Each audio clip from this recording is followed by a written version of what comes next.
Should the Niners go all in for one last dance with the same crew they've been running it back with, Revenge Tour 8.0, or should they start looking to the future? Rohan, you start this one. I think this is a really good question. And ultimately, in my opinion, I don't think they have a choice.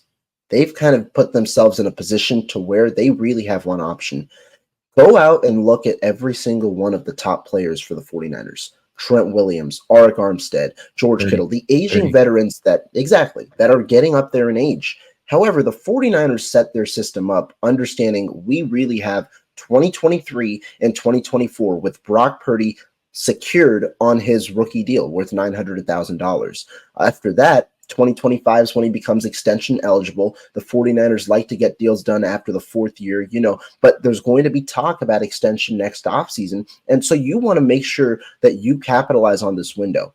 And if you look at all the contracts that the 49ers have, it is tough to move off of some of these deals. I understand people saying, if you want to trade them or if you want to try and figure something out, but it's not helping you salary-wise to move off of guys like George Kittle or Arik Armstead or any of these guys this specific year. Next year, I think there's a ton of avenues that open up. I would not expect this team to look the same next year. But as for now, I think right now, the number one, at least financially, the number one realistic path, in my opinion, is for the 49ers to go all in 2024. Now, can that team win a Super Bowl? I'll get to you back in August, because I boldly said at the beginning of this past season, the Niners were not going to win a Super Bowl if this was the infrastructure that they were going to put out. A lot of people didn't like it then. A lot of people didn't like it when I picked the Chiefs to win the Super Bowl. Unfortunately, that's exactly what happened. It's just the way that it was. And I don't know if this core is going to be good enough to win. They're going to face some other situations because this year they were injury-free, really, for the most part. I know you had the Dre Greenlaw injury and things like that. Aging rosters usually result in more injuries. We've seen years go to bust. I personally think the Niners have the strongest core in the NFL, even with their aging roster. I think they have the strongest core. The signs, though, point to them going all in for this year, which to me means you're going to extend Brandon Ayuk to a deal. You're going to bring him back as your receiver one, and then you have a decision to make next offseason whether or not you find it feasible to pay two receivers. Hint, it's not possible, really. So you're probably going to move on from his counterpart, Deebo Samuel, next offseason. That's what I'd say. I think Rohan said it perfectly. Like, just the way their cap numbers and everything works, you can't really trade George Kittle. Brandon Ayuk is stupid to trade because you saved $10 million this year on him. Deebo, you eat a big number.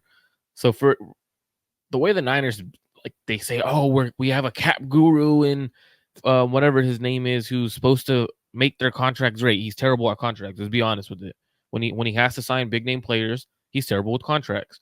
I definitely think Niners, you got to go all in now, because everything you've done for the last 4 years, where you get to the playoffs, you make it, you look like a great team, and you lose in the Super Bowl or you lose in the NFC Championship, it doesn't make sense to not go all in one last time with this core and give them the respect that they deserve and say, hey, we at least tried, right? Like, so for me, I definitely think they're going to go all in. It's not the smartest thing, because that most likely Run it back. It's not the smartest thing, though, because you have like guys like Juice, right, who are going to be back for $7 million when you could save 6.5 or whatever, 6 point something as the number, which should go to another position. A guy, possibly a linebacker, a receiver. Oh, maybe, the Niners have an offensive line problem. Maybe if we address that with that money, but instead the sentimental value that they hold on their players, especially Kyle, bringing Juice. back. He's got a great nickname, and the fans weapon. love him. Did you know he went to Harvard? I'm sorry. He's an offensive weapon. That's what I'm saying. Like, but don't you dare call him a fullback ever. He's an offensive weapon, but the last time I checked, the amount of percent of time that he plays, last year he was on the field for 46% of Kyle's snaps on offense. That's an issue, right? If you're getting paid $7 million, you better be on the field more than 50% of the time. So for me, I definitely think they're going to go all in versus the future. It's not the right move, but it's also the only move they have, because they handcuff themselves to this cap situation, pushing all these players' money back, Arik Armstead's money back, and doing stuff like that. So they're in a situation where they have to, and if they don't, they screw themselves. Yeah, it's for them to pivot right now and try to rebuild. They'd have to take on so much dead cap, right? It would be almost pointless.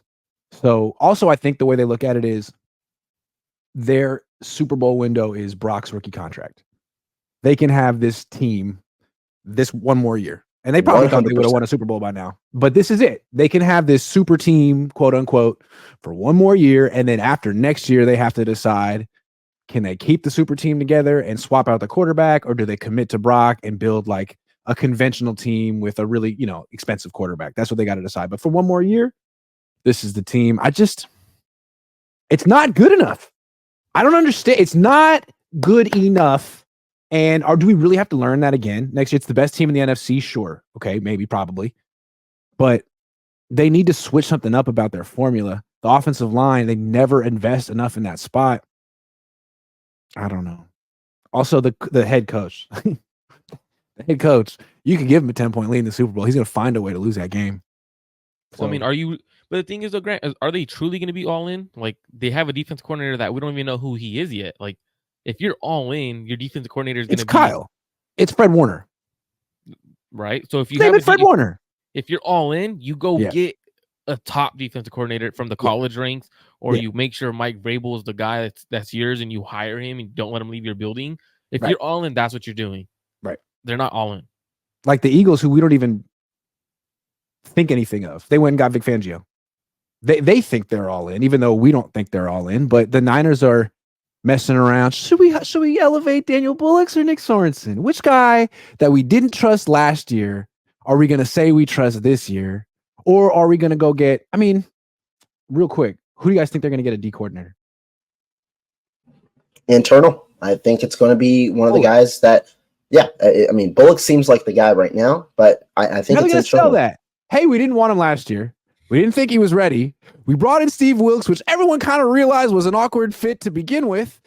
That didn't work. Turns out Bullocks was ready all along. Here he is. Like, I don't know. And here's something I said earlier this week about the defensive coordinator spot.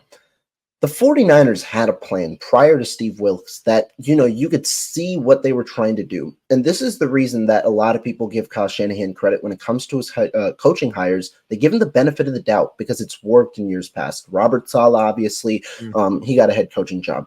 Then we remember the first year of the DeMeco Ryans experience, those first few weeks, people, myself included, were questioning whether this would be the right fit because there were certain mistakes that Ryans was making. But then you realize as he, grew as a play caller over the course of that season, he starts to become a much better defensive coordinator towards the end of the year. Year 2, DeMeco Ryans is the best defensive coordinator in football. He ends up growing. If you continue that internal trend, you kind of get away with that leeway period in the beginning of this past year with a guy like Bullocks. You're allowing him to grow as a play caller, and he's much more prepared in year 2, which would be maximizing your Super Bowl window. That's the one gripe, if it ultimately becomes internal, that I have with the way the 49ers went through things. Because in my opinion, 23 and 24 was the 2-year window that they had to maximize their opportunity for this to win a Super Bowl. And I think not only does it count on the players, but also on the coaching staff. And I think they set back that development of whoever, if it's internal, whoever that defensive coordinator will be by 1 year by not promoting him last year and allowing him to kind of delve through his play calling, the ups and downs of the play calling experience on his own. Is it my turn to talk? Yeah. I think we got it.